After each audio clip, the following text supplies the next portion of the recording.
What you see before you may appear to just be another naked chod setup, but it's not. We've made yet another improvement to one of the most popular rigs that's being used at the moment.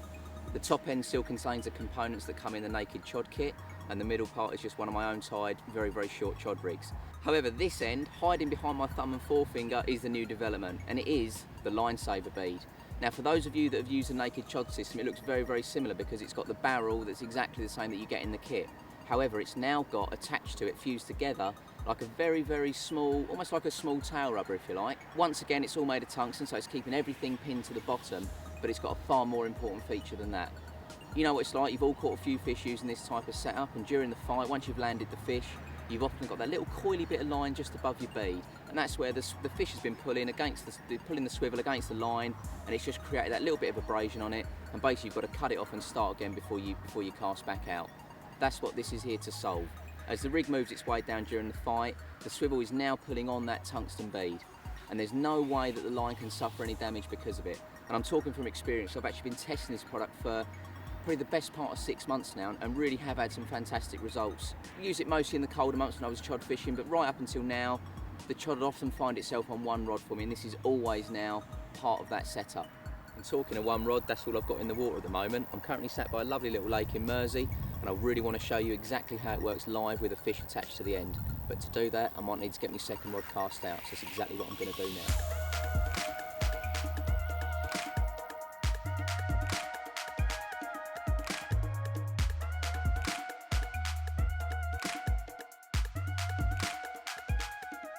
Right, the rod's been out for a couple of hours, and unfortunately we've had no joys yet, and I've got to make my way back into the office. As much as I'd love to sit here all day and try and catch one, doesn't look like it's going to happen.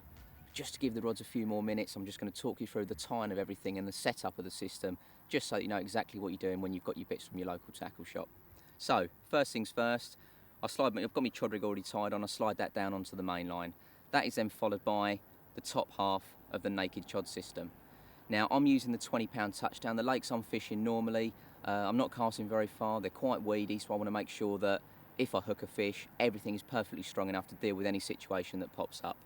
Now, it's important to point out that all of the lines that we offer can be used with it. I've used the subline down in 10-pound and still offered the naked chod system on it, and the 20-pound it's still fine. But just to point out, and it might sound obvious, but the thicker the line, the tighter things are when you're pushing them down.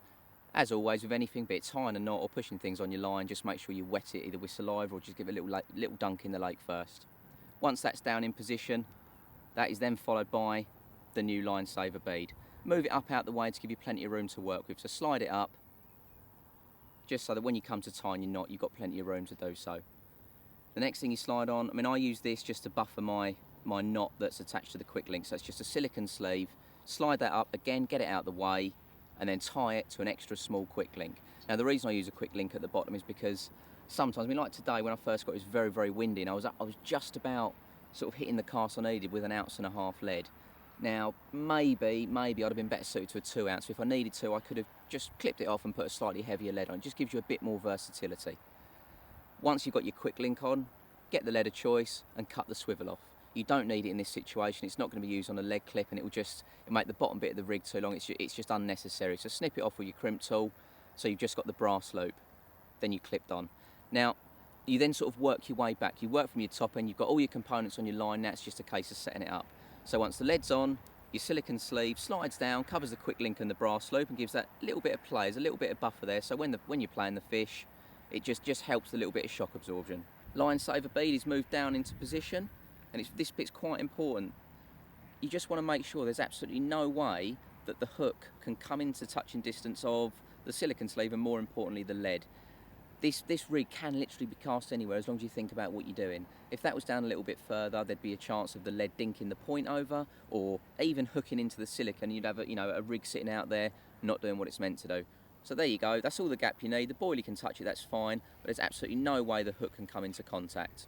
Work your way back up. The lake we're fishing today, the bottom's fairly uniform, pretty clayey, so I don't need there to be too much distance between. I'm happy that where the lead lands, the rig can be more or less next to it. So I've got a gap set between the beads of about 10 inches.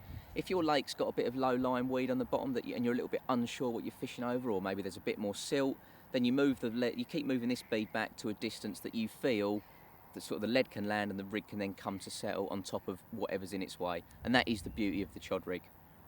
Finally, you've got the no trace bead that needs to be put into position. Now again, make sure you wet it first, because once it's wet underneath, there's it's then inefficient situation. Should the worst come to the worst and you do get cut off, there's no danger. The fish can pull away and that will simply pop off. So all the carp is left with is just a very, very short rig, which they do get rid of very, very quickly. And there you go. All the components are there. Next time you're in your tackle shop, it comes on a bright orange sprue, so you can't miss it. But more importantly, when you've got it on the bank, if you drop it, you ain't going to lose it.